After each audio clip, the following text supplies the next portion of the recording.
Hi everyone, welcome. So let's resume our Aeon topic.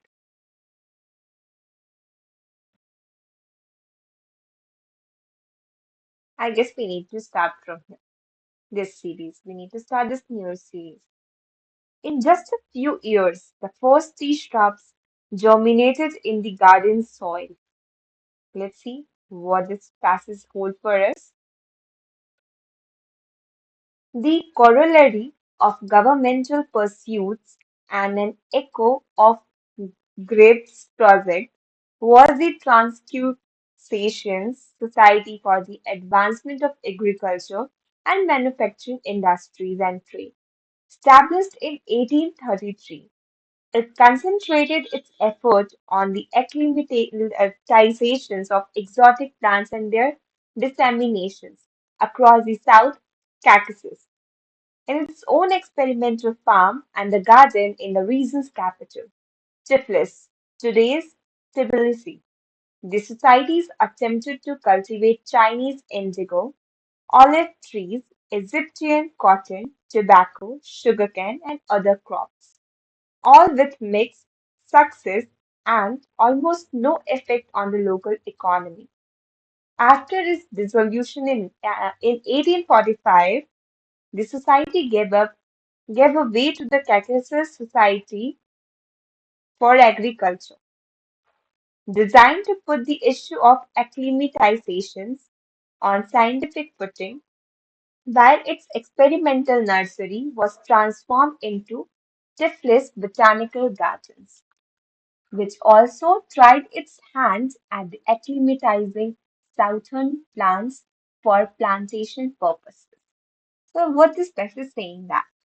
The corollary of governmental pursuits and an echo of this project was the Transfusion Societies for the Advancement of Agriculture and Industries and Trades. So it says that the GRIP projects and the government main focus is on the advancement of agriculture, manufacturing, and trades. Established in 1833, it concentrated its efforts on the acclimatization of exotic plants and their disseminations across the South Caucasus. So, in 1833, the effort goes on for the acclimatization of exotic plants and their disseminations across the South Caucasus. Means their main focus on the growth of those exotic plants and their distribution is all over the South Caucasus. In its own experimental farm and the garden of the region's capital, Tiflis, which is today Tbilisi, the society attempted to cultivate Chinese indigo, olive trees, Egyptian cottons, tobacco, sugarcane, and other crops that will mix success and almost no effect on the local economy. So it says that what their experiment, what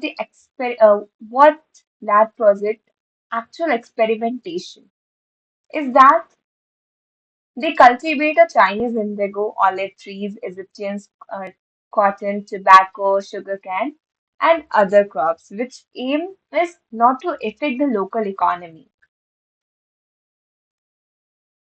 After its dissolution in 1845, the society gave way to Caucasus Society for Agriculture, designed to put the issue of acclimatizations on scientific footing while its experimental nursery was transformed into the Tiflis Botanical Garden, which also tried its hand at acclimatizing southern plants for plantation purposes.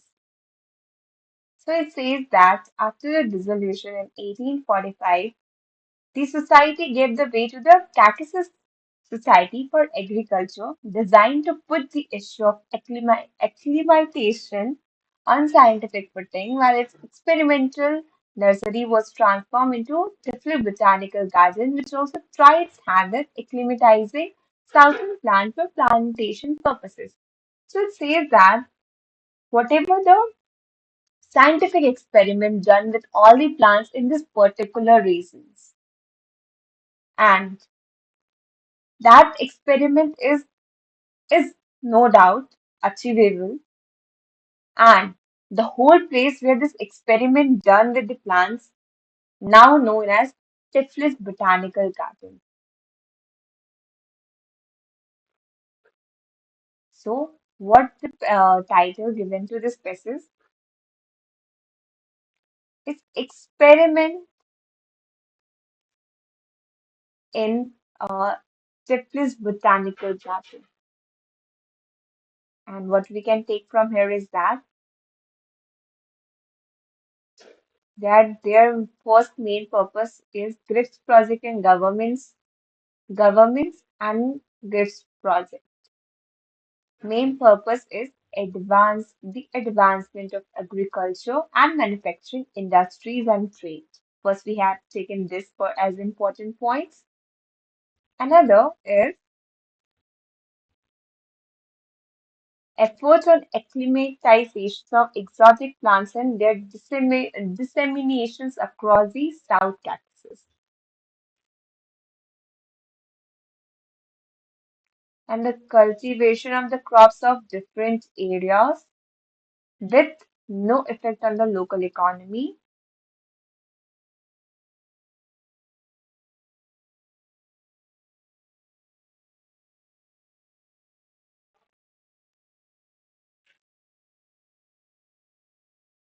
That we can take.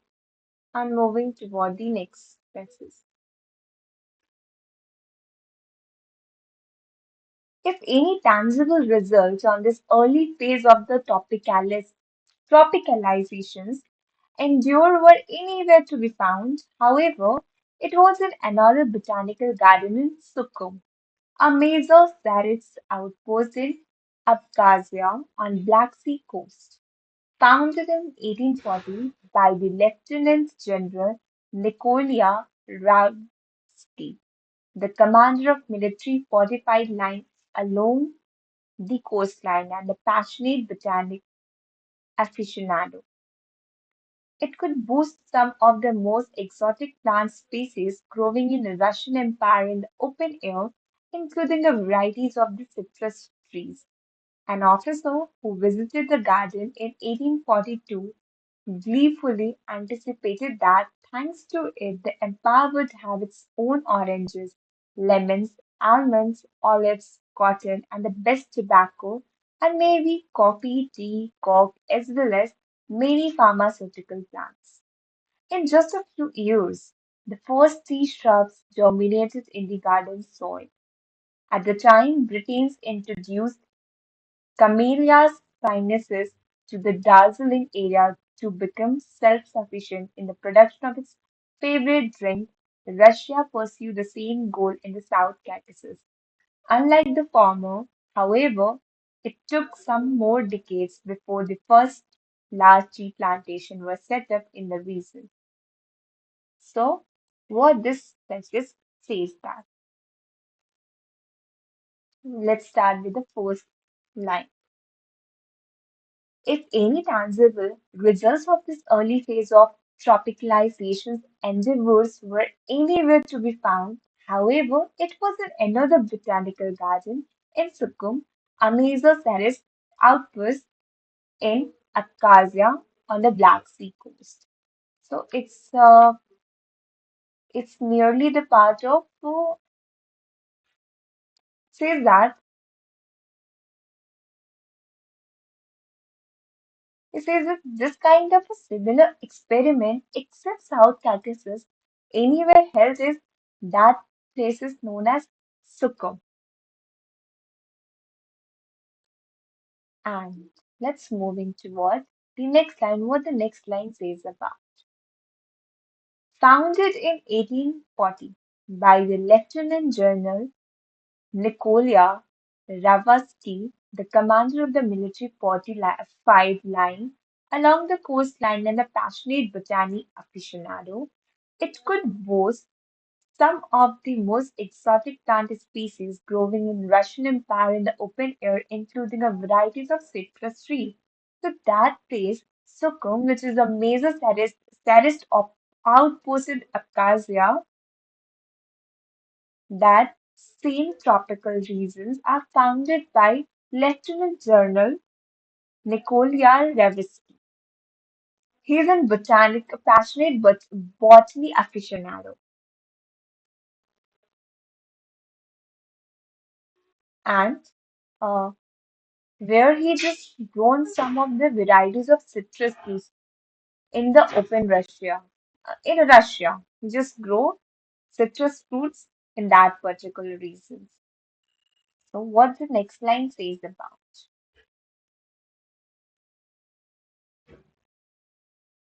An officer who visited the garden in 1842 gleefully anticipated that, thanks to it, the empire would have its own oranges, lemon, almonds, olives, cotton, the best tobacco, and maybe coffee trees, coke, as well as many pharmaceutical plants. So, so there is a cultivation of a lot of citrus fruit as well as almonds, olives, cotton, tobaccos, coffee trees, and many pharmaceutical plants. When the officer visited that place, first he just given the idea, then when he just visited there, he just bombarded with all the things. Let's moving toward the next slide. In just a few years, the first tea shrubs germinated in the garden soil. At the time, Britain introduced Camellia sinensis to the Darjeeling area to become self-sufficient in the production of its favorite drink. The Russian pursued the same goal in South Caucasus, just like the East Indian Company germinated tea shrubs in Darjeeling. The same rules, the same follows the Russian government with the same goal in South Caucasus. So they grow whole things with another reasons in their own gardens with the same atmosphere, climatic atmosphere. Unlike the former, however, it took some more decades before the first large tea plantation were set up in the regions. So firstly, they start with the small, and when that experiment is successful, then they just cultivate the larger tea plantations. Teas in larger tea plantations in their region, which took some several decades for them, but they are successful.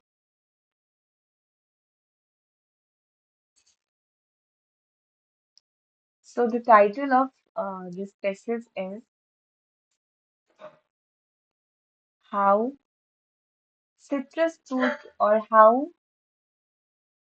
Exotic Plants Cultivations Held in Russia. So firstly, it was firstly by Lieutenant General Nikolai Revsky.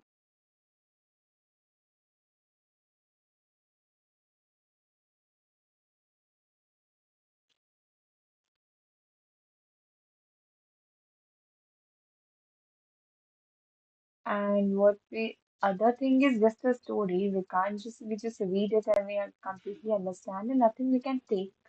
But what we can take that one example. Just like Britain introduced Camellia sinensis in Darjeeling area, the self-sufficient in production of its favorite drink, the same goes to Russia. This example is important. Let's moving toward the next passage.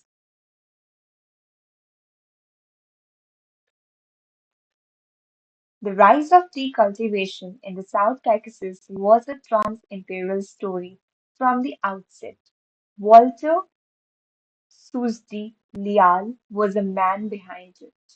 A British colonial officer in India, he was a nephew of the chairman of the East India Company.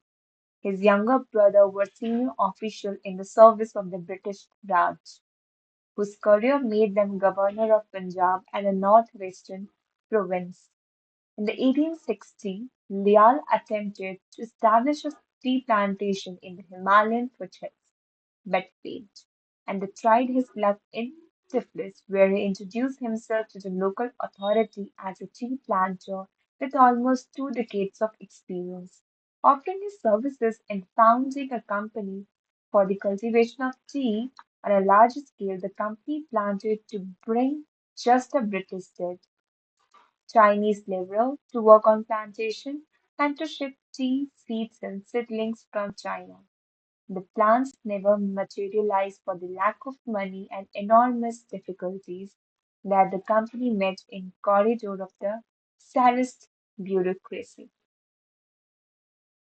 So what this passage is saying that the rise of the tea cultivation in the South Caucasus was a trans-imperial story from the outset.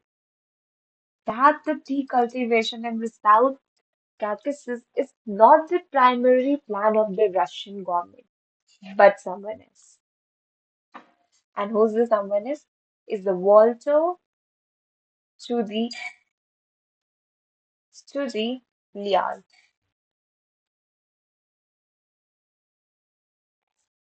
And who is he? He is a British colonial officer in India, and he was a nephew of the chairman of East India Company.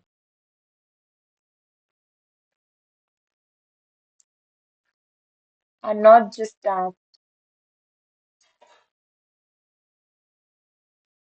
his younger brother were a senior official in the service of the British Raj and whose career made them governor of Punjab and the northwestern province.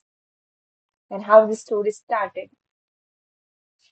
In 1816, Lyall attempted to establish a tea plantation in Himalayan foothills, but failed and tried his luck in Tiflis. So first, before Tiflis, he wanted to he wanted to just he just attempted to establish a tea plantation in Himalayas, but couldn't. But unfortunately, he was failed.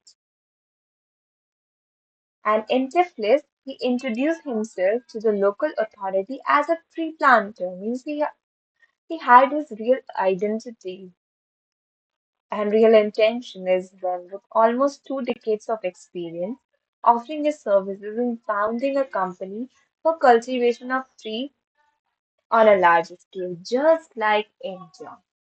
They they wanna fool the Tiflis. So he just presents himself as a normal tea planter who have a 2 decades of experience in that, and he just wanted to just open his own company there for the cultivation of large tea in the large scale, and successfully he did that. The company planted to bring just as British did Chinese laborers to work on plantation and to ship tree, tea seeds and seedlings from China, just like they did Indigo's case. Indigo crops and indigo productions in India, the case is happened here.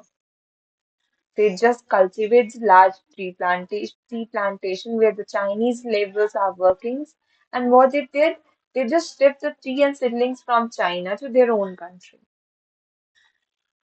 Such a smart people. The plans never materialized for the lack of money and enormous difficulty that the company met in the corridor of the Saris bureaucracy. But their plan is not successful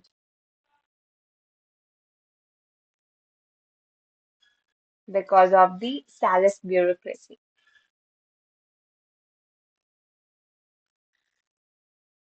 So, what's the title of this thesis?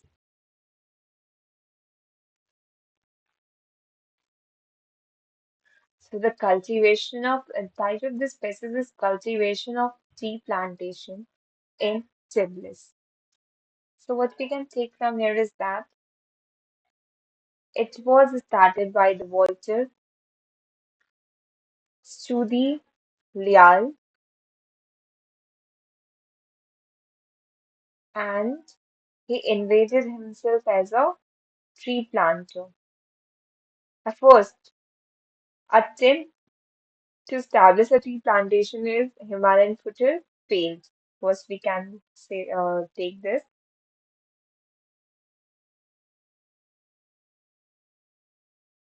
Introduce himself as a local tea planter authority as a tea planter.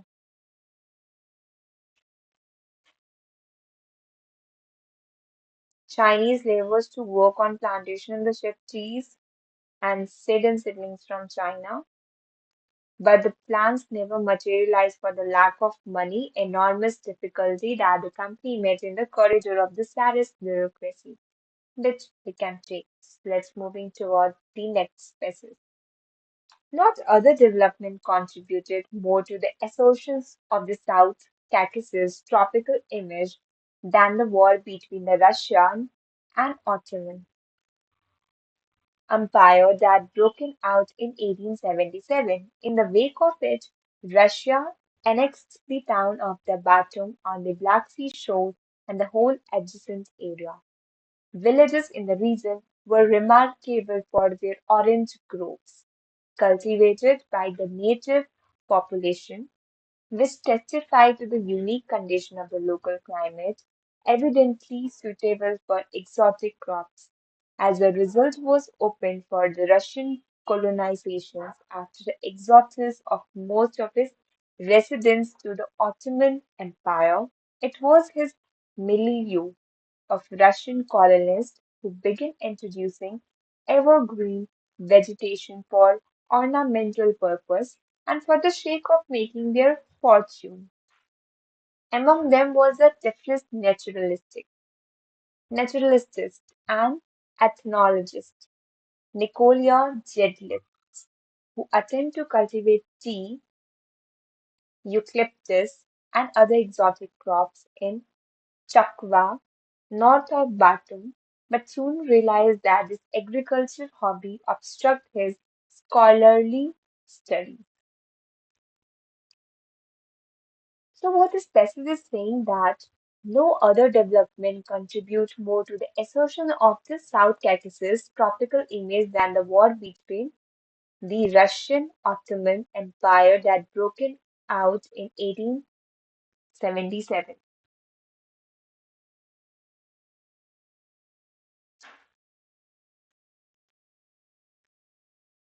It says that in the history there is no other development happened because of the war between the Russian and Ottoman.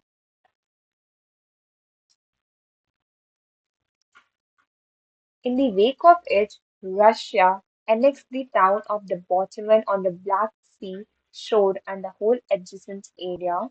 Villagers in the region were remarkable to their orange groves cultivated by the native population, which testify to the unique condition of the local climate, evidently suitable for exotic crops.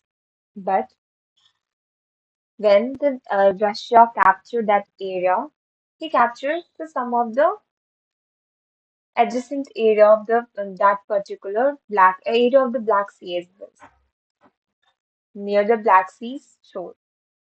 But where it's found that there is a vegetation reasons which is remarkable for their oranges and cultivation of some native exotic plants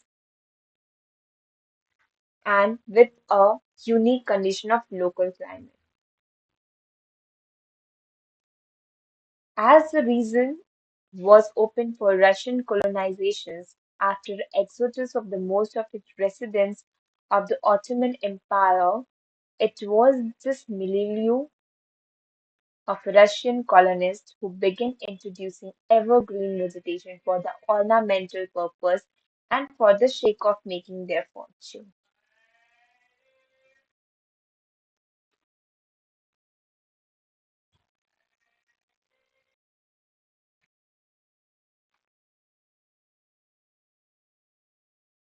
So after capturing Ottoman area empire, the Russians used their vegetation so well, which is says that they use it as the purpose of as their ornamental purpose. Means they are just creating a fortune from their vegetations. Among them was the Tiflis naturalistic and ethnologist Nicolia Gidlis, who attempted to cultivate tea, eucalyptus, and other exotic crops in Chakra north of Batum, but soon realized that this agricultural hobby obstructed his scholarly studies. At that time, the person who is Nicolia, who is cultivating trees and some other exotic plants in Russia, now realize that he should just leave it his hobby because it's not matched with his scholarly studies. So, so the title of this whole passage is What Happened After the Russian Ottoman War in 1877. And what we can take from here is that Russia annexed the town of the Batum on Black Sea shore and the whole adjacent area, and the Russia used the villages which is remarkable for their orange groves cultivated by the native population, which testify the unique condition of local climate, evidently suitable for the exotic crops.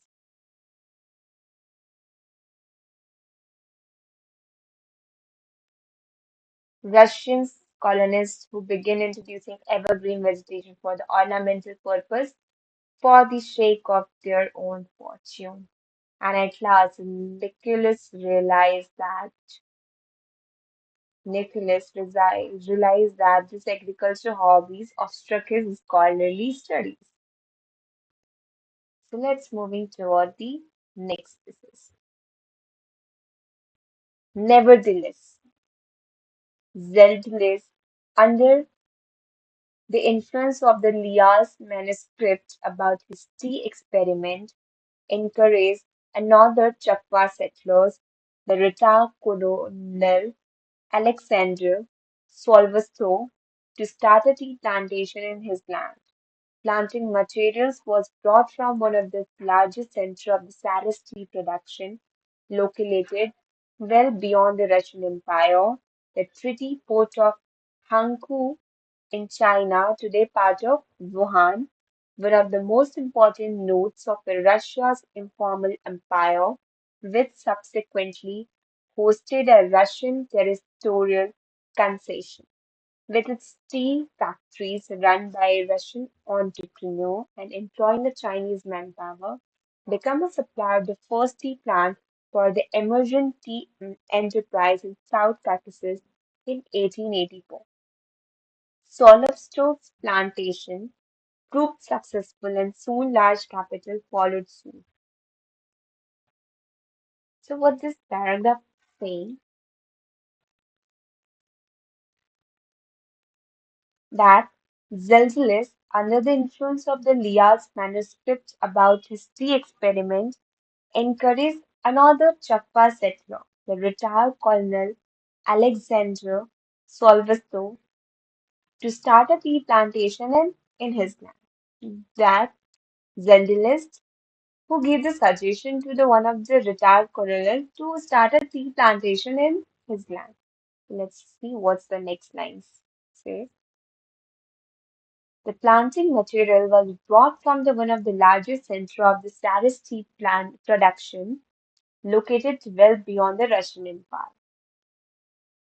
The the tea, the tea,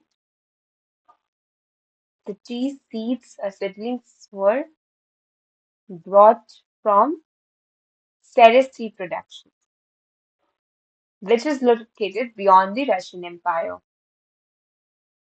The treaty port of the Hankou in China, which is today part of Wuhan, one of the most important nodes of Russia's informal empire, which subsequently hosted the Russian territorial concession with its tea factory run by the Russian entrepreneur and employing Chinese manpower, become a supplier of the first tea plant for the emergent tea enterprise in South Caucasus in 1884.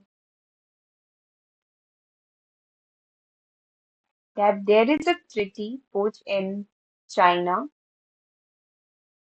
which is hosted a Russian territorial concessions with the tea factory, which is run by the Russian entrepreneurs.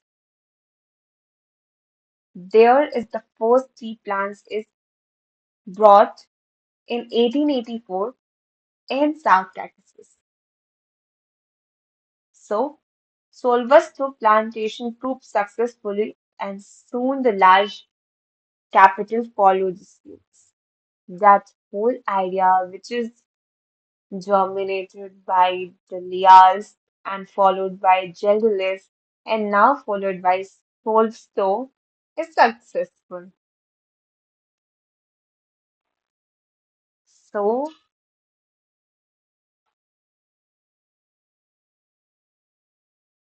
the title of this species is How the Solvsto Tree Plantations is Successful. And what we can take from here is that the firstly is idea is given by Gelderlist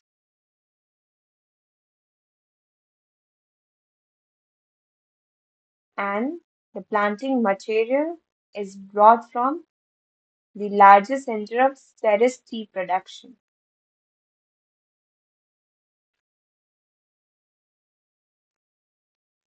which is from Hangzhou in China.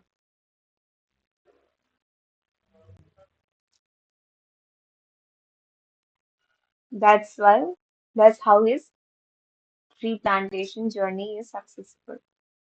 So let's moving toward the last species of today's to this series.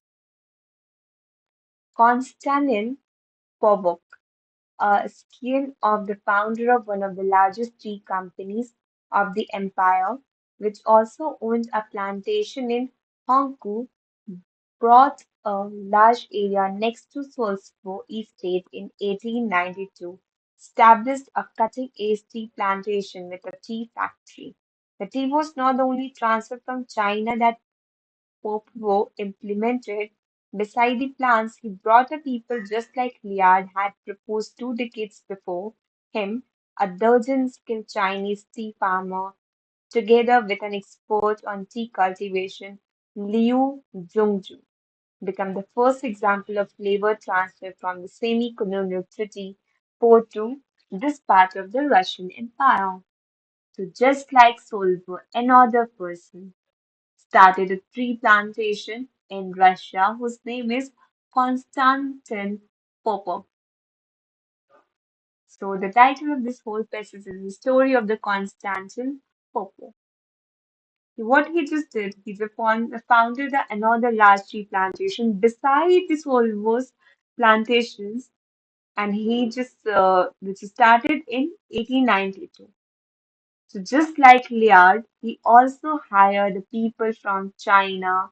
The Chinese laborers are working in these plantations, and Liu Zhongwu become the first example of the labor transfer from the semi-colonial treaty part of this part of the Russian Empire. The title of this passage is Story of Konstantin Pogo, founder of largest tea company Empire, started in 1892 and